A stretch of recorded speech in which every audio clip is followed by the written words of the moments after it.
Delegates, Republican candidate for the United States Senate, Dave Westlake.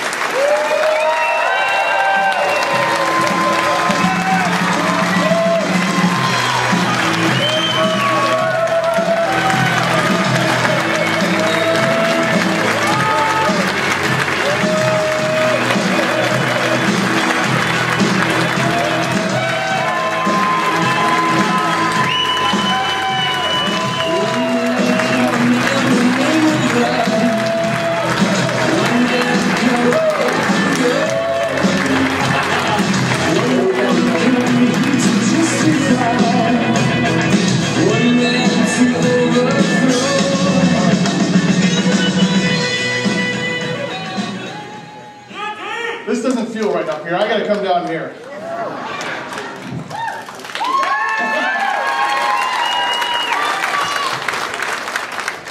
Duty, honor, country. It's what makes America great. It's the motto of West Point, my alma mater. And it stands for American exceptionalism. It represents family values. And those of us who believe in those things, we are the majority. We have nothing to apologize for. We are Republicans. This is the greatest party the country has ever known. This is the greatest nation the world has ever known. This is something to be proud of. American exceptionalism is something that's embodied by those who don't know you, but they love you anyway. They don't know who you are, but they fight for you. They've never met you, but they died for you. My friend Hans Kurth, you had the honor of meeting his dad, and his mom was here today as well. And to create Iraq, he stood up, didn't know a single one of you, and sacrificed his life for each and every one of you. And for every Iraqi who he believes that as an individual, as a human, has the right to freedom, has the right to liberty, has the right to the same things that our founding fathers fought for, because they know that as human beings, that's what we all want. That's what we all desire. And that's what the Lord has given us all the right to. American exceptionalism.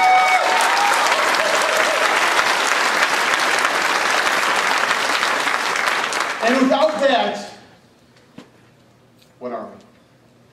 We're another nation. We're another country. We're just another group of individuals living on one continent within borders of a country or states, but there's nothing unique about us. America is unique. America is exceptional. And there's so much at stake right now, ladies and gentlemen. There's so much at stake in 2010. There's so much at stake going on in this world right now that you deserve the opportunity to look every single candidate who's asking you for the most precious thing that you control in a democratically elected republic, your vote. You deserve the opportunity to look each and every one of us in the eye, to find out what type of character we're made of, to feel if we've got the integrity you demand in office. Because if we can't pass that muster, if we can't earn your vote instead of just asking for it, if we can't make you believe that we can stand up for American exceptionalism, then we have no right representing you in Washington, no right representing you in Madison. Yeah.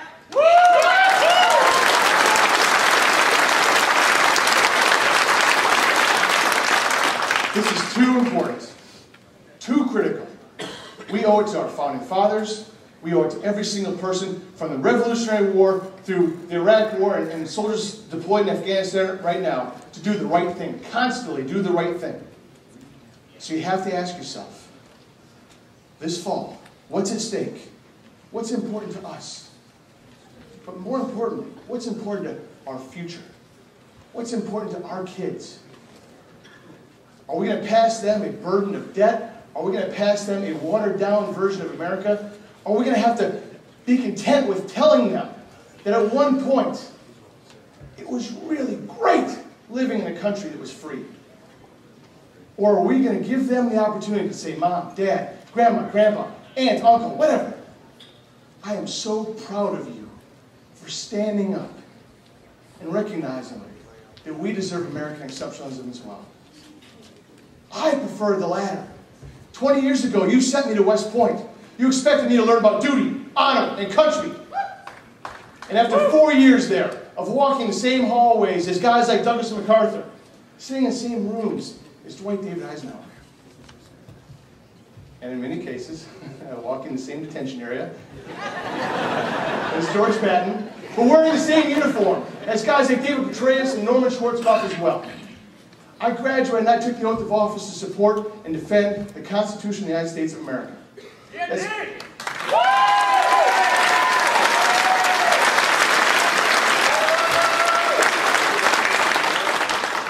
And that's what I want to do for you in the U.S. Senate.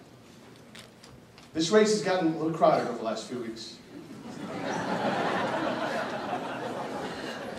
I remember the good old days, and I was the only one.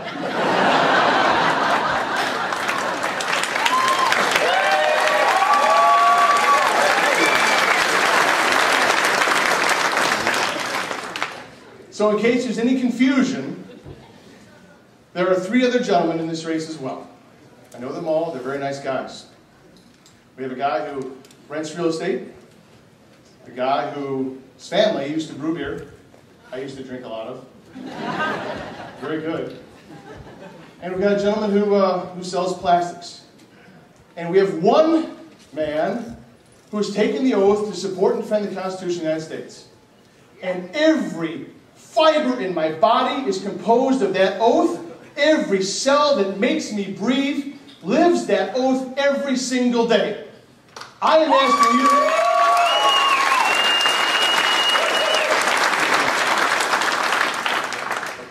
Yeah, thank you. I gotta get some water. Woo!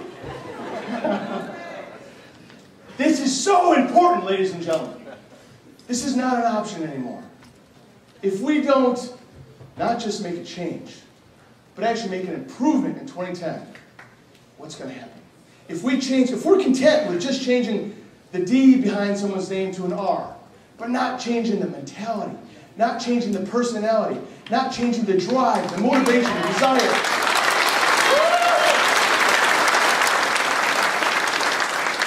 If we don't get to the heart of the issue, American exceptionalism will die.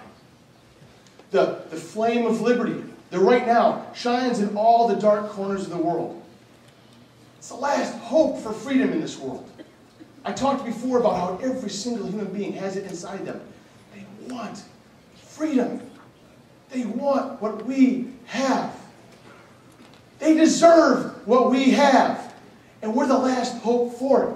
And if we don't change things, if we don't improve things, if we don't say enough is enough, in 2010, we're going to take a stand. And we're going to make sure that American exceptionalism is the standard, not the exception. Yeah!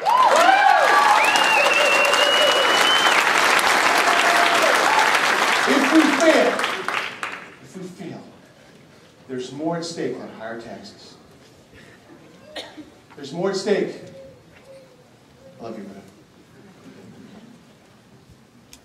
There's more at stake than universal health care. There's more at stake than not ending our wars. There's more at stake than the things that we think are important politically. Our sons and daughters will continue to stand up and fight for it. But will we be behind them?